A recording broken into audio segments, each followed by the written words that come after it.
Ya. Assalamualaikum warahmatullahi wabarakatuh. Selamat pagi semuanya. Kami dari kelompok 2 Dasar Dasar Komunikasi ingin memperkenalkan diri. Perkenalkan, saya Heni Lestari Borna Pitupulu, NIM 2024-12043 sebagai prolog.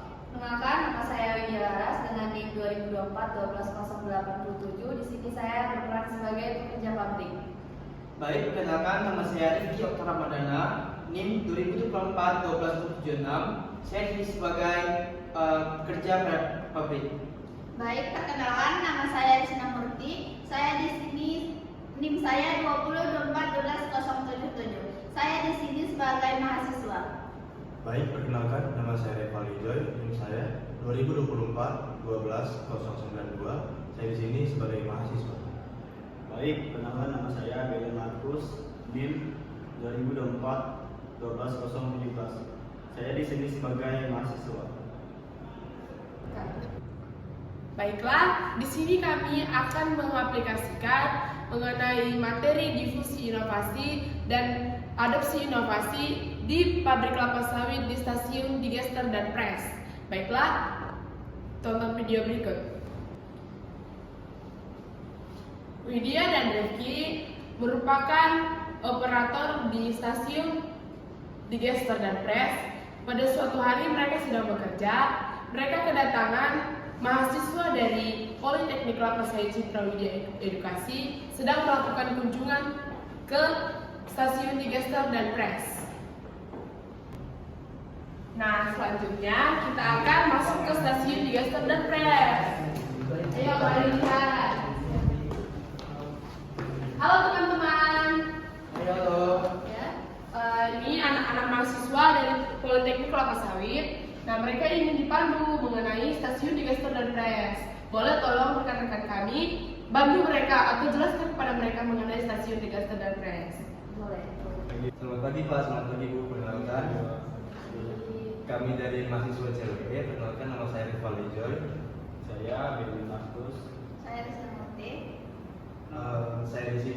Kami di sini ingin mengetahui tentang stasiun-stasiun yang ada di pabrik kelapa sawit. Yang pertama, ini di stasiun apa ya, Pak? Oke, jadi sebelumnya ada ini saat ini ada di stasiun digester dan pres. Jadi ini adalah salah satu bagian kecil dari stasiun digester, yaitu diklat. Nah, nanti ini berfungsi untuk ketika dari teaser, bahkan itu terpikir kan dari kadernya. Nah, itu dibawa teknologi menggunakan trigger ini untuk memindahkan ke digester untuk alat cacahan untuk agar bisa mudah untuk diekstraksi nanti.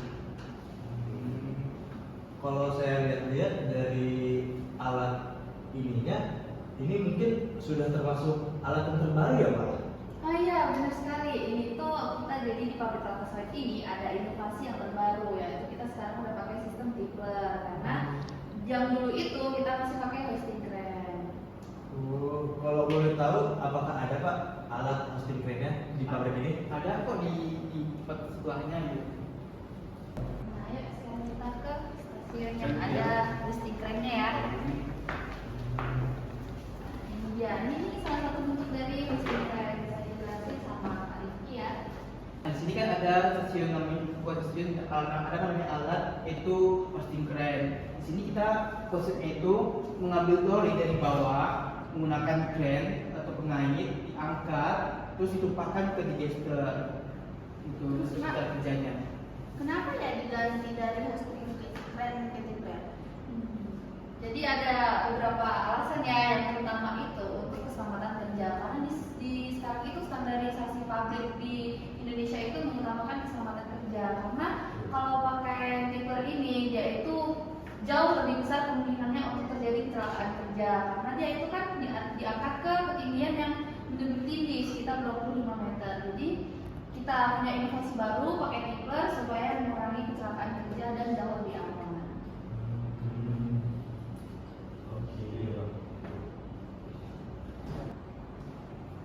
Nah, gimana penjelasan dari Bapak dan Ibunya? Apakah kalian mengerti? Sudah Bu. Apa kalian dapat ilmu dari sini? Kami dapat ilmu Bu. kami sekarang jadi tahu apa fungsinya Tibbler dan fungsinya hosting crane. Dan juga hosting crane dan Tibbler itu memiliki tingkat keselamatan yang berbeda-beda. Hosting crane itu memiliki tingkat keselamatan yang lumayan rendah dan Tibbler memiliki keselamatan yang lumayan tinggi. Jadi Bu, kami sekarang sudah tahu bahwa Tibbler itu mendapatkan inovasi yang bagus, yaitu terutama itu menyelamatkan keselamatan kerja. Bagus, baik. Terima kasih kami ucapkan kepada Bapak Ibu yang telah membantu mahasiswa ini untuk menjelaskan mengenai stasiun digester dan press.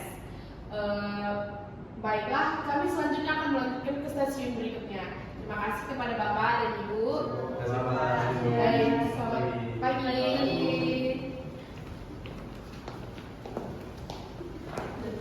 Wah, ternyata asik ya kerja di kelapa sawit ini. Iya ya, ternyata cewek juga boleh masuk pabrik kayak gitu juga ya. Iya, aku juga kaget. Ternyata bisa masuk di sini perempuan. Iya. Jadi pengen mau kerja di sini. Aku juga jadi terinovasi. Ayolah, kita cepat-cepat kita semangat untuk belajar di Iya, cewek ini ayo. biar lulus. Yuk. Nah, jadi begitulah cara kami mengaplikasikan mengenai difusi inovasi dan adopsi inovasi di pabrik kelapa sawit. Nah, jadi di sini kami menggunakan faktor sosial di poin kelompok reference. Kelompok reference itu adalah di mana seseorang menjadi contoh atau motivasi bagi orang lain, mulai dari itu pikiran, penampilan, dan cara bertindaknya, gitu. Nah, jadi Rifki dan Lydia adalah seorang inventor, di mana mereka mempengaruhi atau memberikan ide kepada seseorang. Sedangkan Ina, Joy, dan Belen merupakan seorang early adapter, di mana mereka menerima ide namun belum dapat melakukan atau bertindak karena mereka belum memiliki modal. Baiklah, sekian dari video mengenai tugas dasar komunikasi kami. Kami ucapkan Assalamualaikum warahmatullahi wabarakatuh.